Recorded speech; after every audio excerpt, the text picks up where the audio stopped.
వందే భారత్ ట్రైన్లో ఇన్నొద్దులు కూసుని పోయే సౌలతే ఉండే కదా ఇప్పటిసారి కూసునే కాదు పరాగతిగా పండుకొని పోయే సౌలత్ కూడా చేసిర్రట స్లీపర్ కోచ్ ఇప్పటికే మొత్తం తయారు చేసిర్రట ఎక్కుడుతోనే పండుకునే తట్టే ఏర్పాట్లు చేసిర్రా ఇది మనం కూడా ఆ రైలు దాకా పోయి చూద్దాం పారి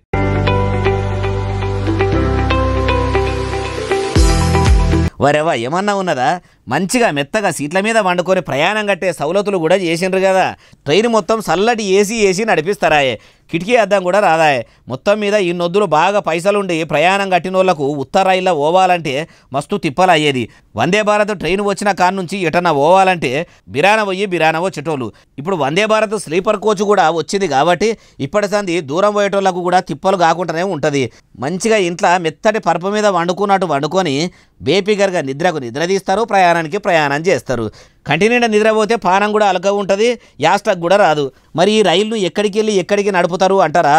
ఏమో రైల్వే శాఖ ఆఫీసర్లు అంతా ఇషారా చేసి పబ్లిక్ బాగా పోయే తొవ్వకు నడిపిస్తారు కావచ్చు అయ్యా రైల్వే శాఖ ఆఫీసర్లు మీరు ఇట్లా కొత్త రైలు మంచిగానే తయారు చేసిండ్రు కానీ జర పాత రైళ్లలో కూడా సౌలతులు చక్కగా లేక ప్రయాణికులు తిప్పలు పడుతుండ్రు మొదలు పాత రైళ్లకు కూడా పూత పెట్టుండ్రి అంటుర్రు ఈ ముచ్చటిన్నోళ్ళు